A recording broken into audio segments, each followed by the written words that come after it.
What's up guys, Motobot here and welcome back to my channel. Ngayon, pag-aaralan natin yung tungkol sa SanDisk micro SD card. Gusto kong pakita sa inyo kung ano yung peke sa tunay. So yan, start tayo sa may packaging ng card. So meron tayo dito yung SanDisk Extreme, ayan, saka SanDisk Extreme Pro. So unahin natin to. Wala kasi akong pareho na Extreme Pro. Ang nabili ko lang kanina Extreme. Yung Extreme Pro naman, nakuha ko siya sa Shopee ng 360 pesos lang. So ito naman nagkakahalaga ng 1,450 pesos. Bili ko siya kay memory.ph doon lang sa Pasig. So yan, unahin natin yung packaging. Yung napansin ko lang doon sa peke at saka sa original, yung doon sa original, yung itong pangalan na to, yung SanDisk Extreme, naka-emboss siya. Yan, pagka kinakapa mo siya, nakabaon yung pangalan niya. So nandito naman sa kabila, sa Extreme Pro naman, ito, hindi siya masyadong nakabaon, parang pinrint siya na hindi siya masyadong embossed. Tapos yung sa part ng likod naman niya, yung sa original, makikita mo itong part ng dilaw na to, yung print out niya talagang napakalinaw. Yung mga letters niya kasi talagang basang-basa mo. Tapos ito, yung hindi siya, parang hindi siya blurred kung titignan, kung basahin, lalo na ito, itong part na to. So malinaw yan, malinaw siyang basahin. At yung mga letters talaga, ano siya, talagang pinong-pino yung pagkaka-print. Unlike dito sa may peke na nabili ko sa Shopee, parang medyo, alam yung ano, pixelated, parang ganun siya. Ayan, hindi ko alam kung nakikita niyo kung malinaw eh, pero parang ganun siya, hindi siya ganun kapino, medyo pixelated siya. So yun lang sa packaging. Tapos isa pang palatandaan nun, eto, pagka ano kasi, pagka yung size ng SD card mo nasa 64GB hanggang 2TB, dapat ang naka-label doon is SDXC. So saan natin makikita yun? Nandito sa likod, ayan o, micro SDXC. So yun, pagka 64 to 2TB yun. So pag below 64GB naman, tulad ng 4GB to 32GB, nasa ano lang ang nakalagay dapat doon, SDHC lang. So kung makakita kayo ng 64 to 2TB or 64 higher na memory card pero ang nakalagay SDHC, magduda na kayo. Or kaya pagka nakakita kayo ng below 64GB pero ang nakalagay SDXC, so peke yon. So dapat tatandaan nyo, 4GB to 32GB SDHC, 64GB to 2TB SDXC. So yun. So okay, proceed naman tayo dito sa may, yan, yung plastic na pinagkuhanan ko. So napansin ko lang nung inano ko siya, no, nung tinanggal ko siya dito sa plastic, yung original, pagkatanggal ko pa lang, ano pa siya, balot pa siya ng plastic. So pagkatanggal ko nito, may tinanggal pa akong plastic. Ganyan. Ganyan yung sa original. Yung sa peke naman, pagkatanggal ko pa lang siya dito, wala na siyang plastic. As in, open na siya kaagad. At exposed na siya. So yun lang napansin ko. Ngayon, proceed naman tayo dito sa may adapter nya. So yan. Yung adapter nya, pag titignan natin yung harap, observe nyo mabuti. Kung mapapansin nyo yung pangalan, eto yung writings nya medyo makapal. So ito yung peke. Yung sa original naman, medyo manipis yung sulat. Tapos dito, kung titignan mo maigi yung nakaprint sa kanya, wala siyang gasgas, tapos parang perfect yung pagka-print. Ito naman, tingnan to, focus natin. So ito, ito, yung part na to, yung micro SD, parang ano na siya, natanggal na yung S nya. Tapos yung dito sa part na to, yung adapter, yung letter A, ayan o, pudpud na siya. So hindi siya ganun kapulido yung pagkaka-print. Hindi maganda yung quality ng pagkaka-print. Tapos ito sa likod, Yan. Ito yung original, tapos peke. Pag kinompare natin siya, yan, kitang-kita mo yung kulay. Ayan oh. Yung kulay nung dalawa na kulay dilaw. So medyo kulay gold siya. Ito naman medyo silver. So yun lang naman. Ito yung original, ito yung peke.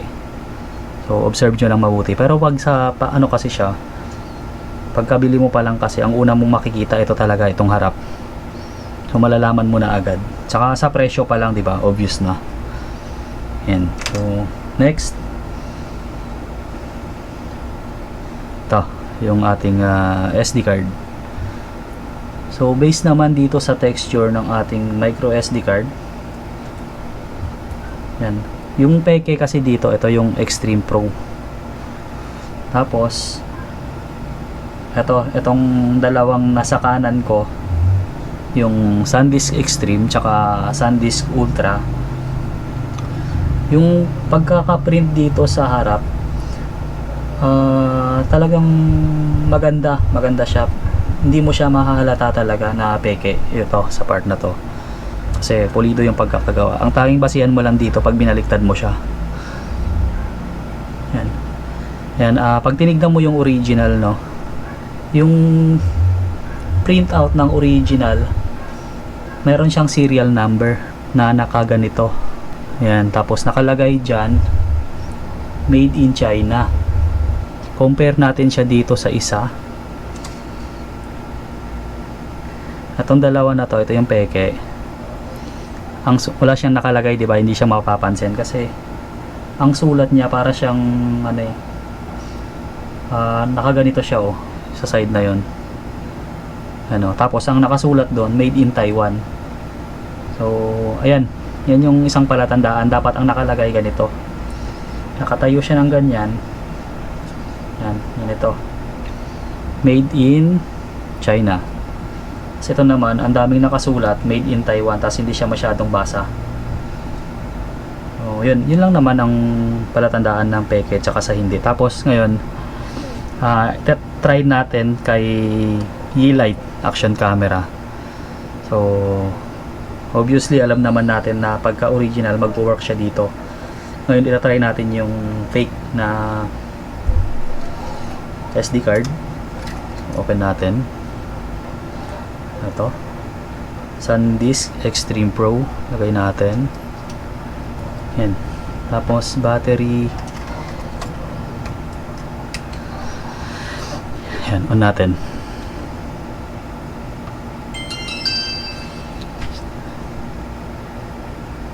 So unang salpak kasi lahat ng memory card pagkabago, ang nakalagay talaga kailangan mo siyang i-format. So yan, format natin. Formatting na siya. Yan, successful na. Ngayon, check natin kung ilan yung capacity. Ayan, storage 125 gigabyte. So yun, test natin kung magwo-work. Okay, so compatible siya dun kay Yeelight action camera.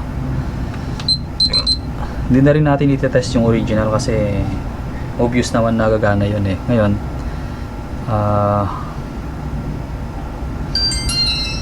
try natin siya kay cellphone.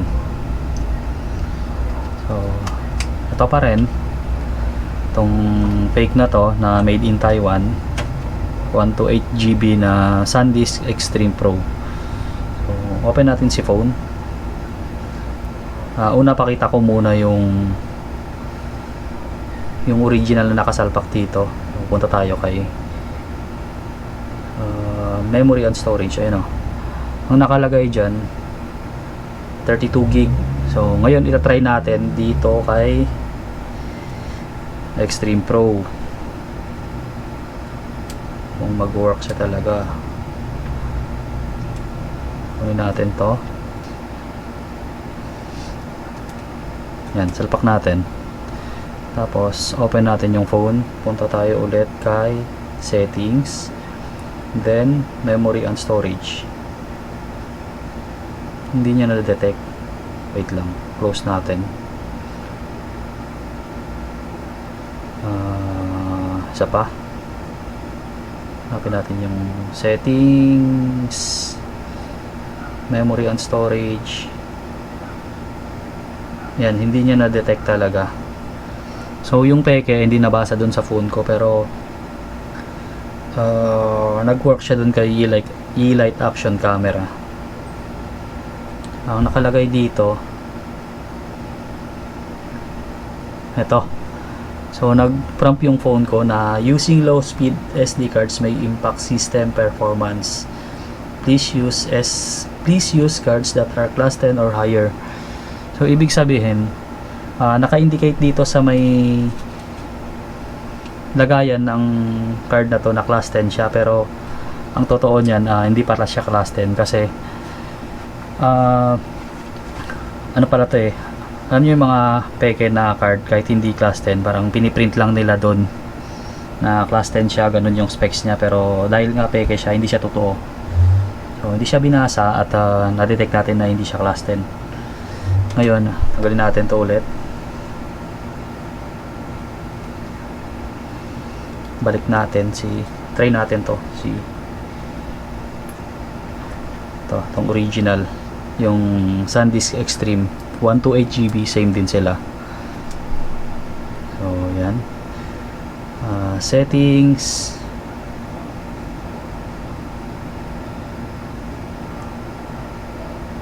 hoy teka,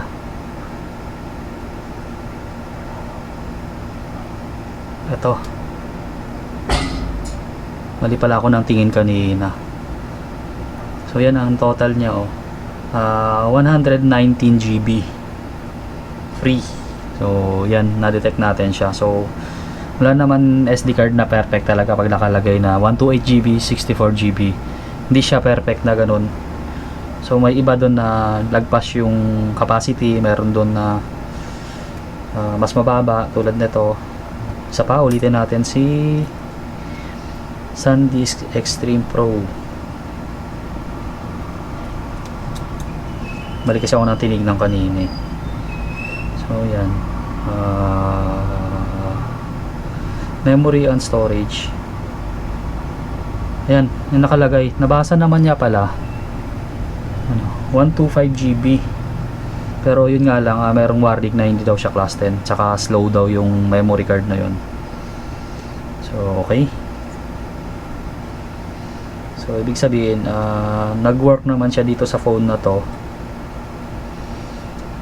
So yan, pwede siya kay Huawei phone, P9 to, Huawei P9, tsaka ito yung E-Light action camera. So nababasa siya, so good yung memory card.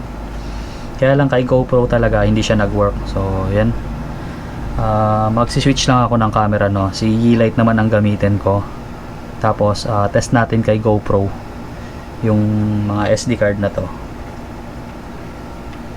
Okay, ayan guys, at balik na tayo ulit, at sa pagkakataong to kay GoPro naman itatry natin yung SD card na yan.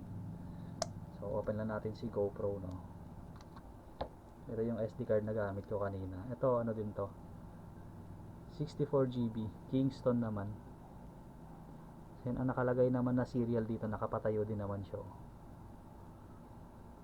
So yan, tabi muna natin siya. At ito si SanDisk Extreme Pro, salpak natin kay GoPro para matest.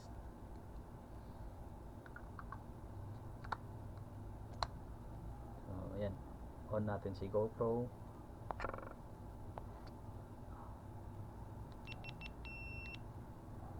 Okay, yan o, nakalagay kaagad pagka on ko, meron kaagad siyang error.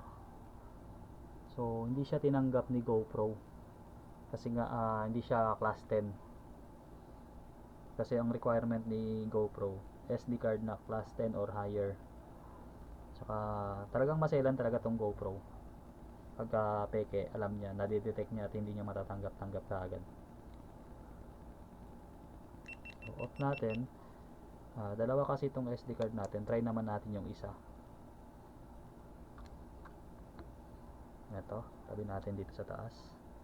Ito isa.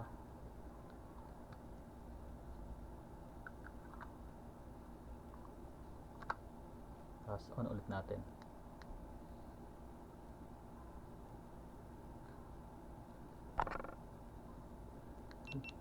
Long press. Yan, error din siya. Nakalagay dyan, oh. So, hindi pa rin gumana.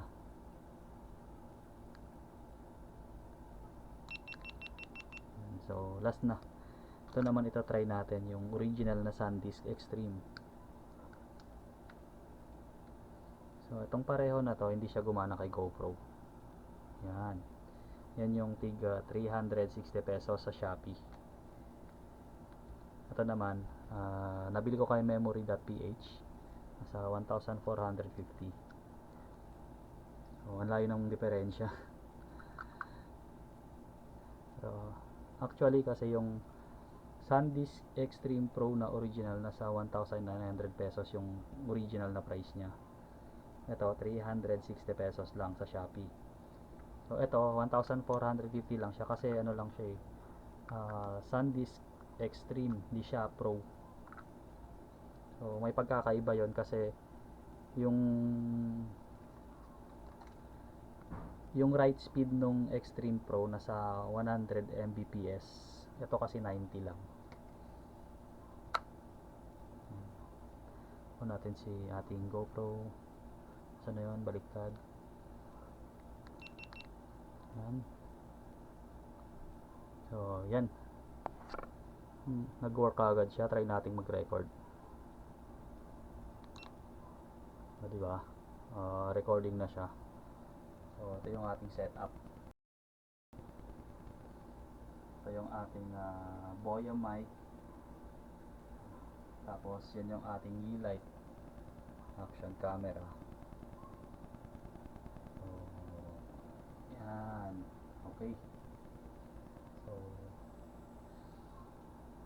balik tayo doon sa setup. Muna ulit natin si GoPro, tapos itetest natin kung yung peke ba tsaka original anong pagkakaiba, kasi meron akong dinownload na software dito para matest sa computer. So yun, balikan ko kayo ulit. So ayan guys, bago tayo mag-proceed sa testing ng peke tsaka yung original na memory card, pakita ko lang yung setup ng ating GoPro, no. So ayan, record natin si Yeelight. Ayan. So ayan. Okay.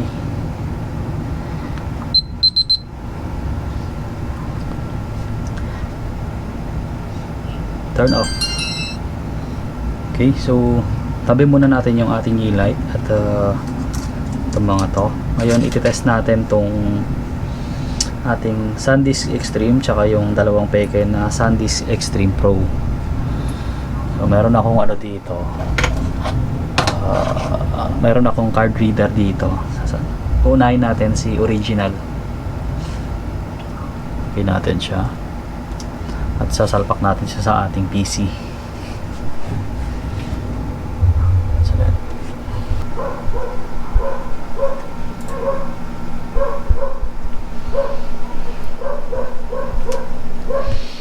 Yan. Okay. So, yun guys, no. Ito na, nakita na natin siya. At nabasa na yung original na ating SanDisk Extreme. Ngayon, itetest natin. Open natin yung ating software. Asan na nga yan? Alt tab. Wait lang. Ito ba? Ayan. So ito, itong H2 Test W, siya yung software na pwedeng mag-test ng memory kung ano yung specs niya. So yan, select natin yung language, English siya, tapos select natin yung target. Punta tayo dito sa this PC, tapos select natin to. Okay. So verify. Write plus verify.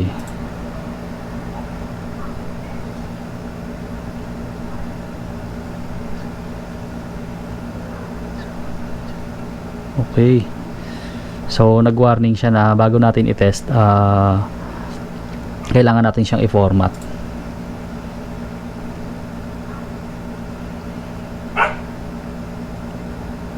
Ayan, gumagana na yung testing. So ayan, tapos na yung writing niya. Nagve-verify naman siya ngayon, kaso another 23 minutes ulit. So wait ulit natin at balikan ko ulit kayo mamaya. Ayan guys, lumabas na yung result ng ating test, no. So, wala namang error ang nangyari.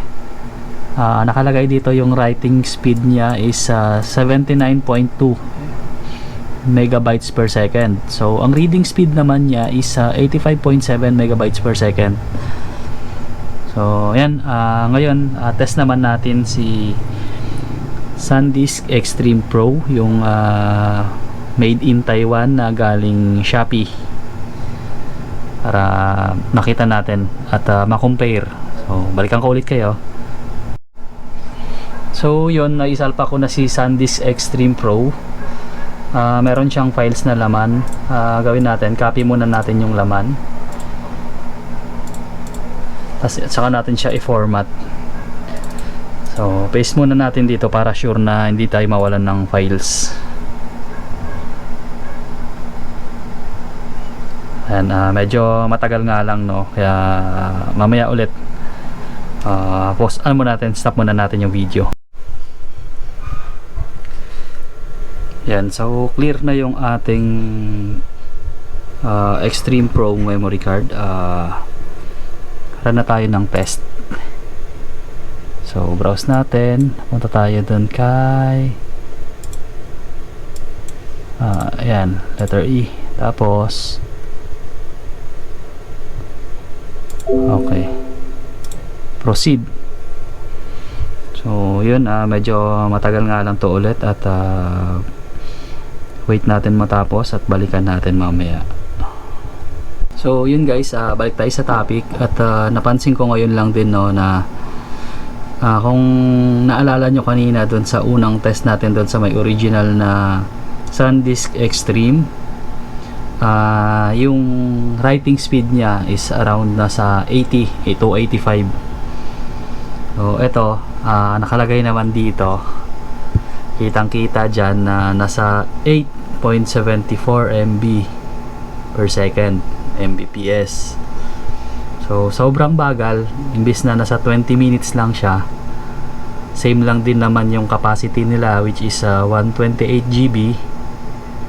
Ito naabot ng 4 na oras. So hindi na natin to itutuloy kasi talagang confirm natin na peke nga to. So hindi nga totoo yung nakasulat dun sa may label niya na 100 Mbps yung writing speed niya. So yan, sobrang bagal niya talaga. So cancel na natin to at proceed na tayo dun sa ating next step. Okay, abort and close na natin. Okay, so ayan, pahabol ko lang kasi sinalpa ko yung isa pang peke na SanDisk Extreme Pro. So ito naman yung write speed nya, 22 Mbps. So mabagal pa rin, nakasulat kasi 100 Mbps eh. So yan, abort na ulit natin.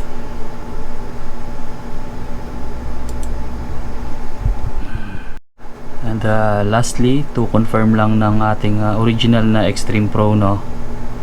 So sinalpa ko siya ulit at ititest ulit natin. Tingnan natin yung difference.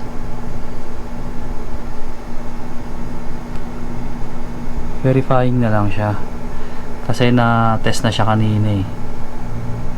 So yan, 85 Mbps. So ang layo ng diferensya. Okay, close. Right. So yun nga, bago natin tapusin tong pagsusuri na to, summarize lang natin to lahat, no. Hinahin natin yung adapter nya, yung texture okay naman, same lang din sila. So yun lang yung pagka-print nung pangalan dito na SanDisk, ito mga to. So check nyo mabuti pagka may mga bura-bura, ibig sabihin peke yan.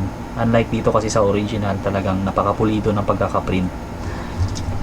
Dito naman sa likod niya, ayan, ito yung original, may nakalagay siya, may nakasulat siya. Ayan o, yung serial number kung kailan siya ginawa yata, kasi nakalagay dito 5/08/2019, so made in China. At dito naman sa dalawang peke, wala siyang nakasulat. Plus yung ito, yung kulay nga nun kanina, ito medyo golden yellow yung kulay niya, tapos ito naman na medyo silver. So yun, tapos ito naman dun sa may SD card itself. So yan, so yun, nakikita nyo, ito yung original, may nakalagay made in China, tapos serial number. Tapos ito naman nakasulat sa dalawa, iba, hindi malinaw eh, parang ayan o. Pero yung front niya, wala naman silang halos pagkakaiba, hindi mo siya mapapansin. Dito lang talaga sa likod, kasi ito nakalagay made in Taiwan, tas ito made in China. So originally sa China talaga siya nanggaling, kasi yun talaga yung brand na yun, made in China. So yun, balik doon sa may label, yun nga, nakalagay dito sa peke na to 100 Mbps. So na-confirm natin na ano lang to, hindi talaga tunay ito ng hindi talaga tunay na yun yung speed niya, kasi nakita naman natin na 8 point something lang, tsaka 22 point something, parang hindi siya accurate. Ang layo. Unlike dito sa may original, nakalagay dito 90, pero ang lumabas dun sa test natin nasa 85. So konti lang yung difference, di ba? So yun. Tsaka ito, yung mga text, yung print, yung quality ng pagka-print sa likod. So, alam nyo naman yun kung pino yung pagka-print or medyo pixelated yung dating. So, yun lang naman. So yun, yung advice ko lang sa mga bibili ng mga ganitong card,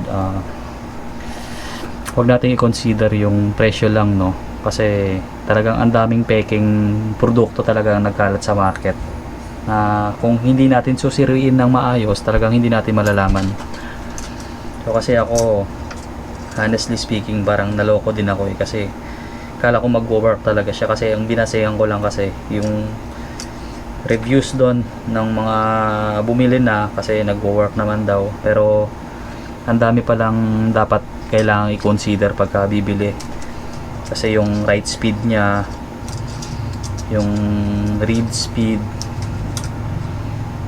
talagang sobrang layo, sobrang bagal magbasa, sobrang bagal mag-transfer ng files.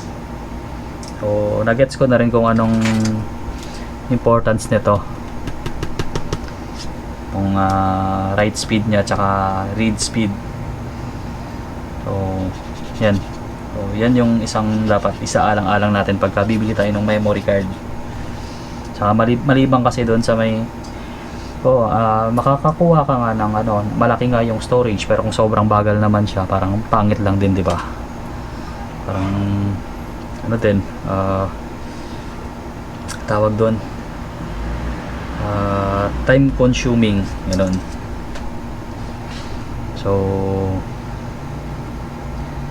yan, marami pa akong andito, mga extra pa akong card dito, pero ito SanDisk Ultra lang to, pero ang to, original din to, 64GB, at yung speed niya is 80 Mbps. So yan, ayun, napakaganda ng texture niya, yung quality ng pagprint, talagang pinong-pino. So yan, alam natin na original siya kasi doon sa unang tingin pa lang. At ito, yan.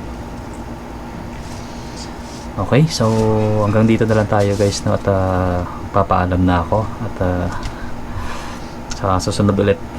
Bye.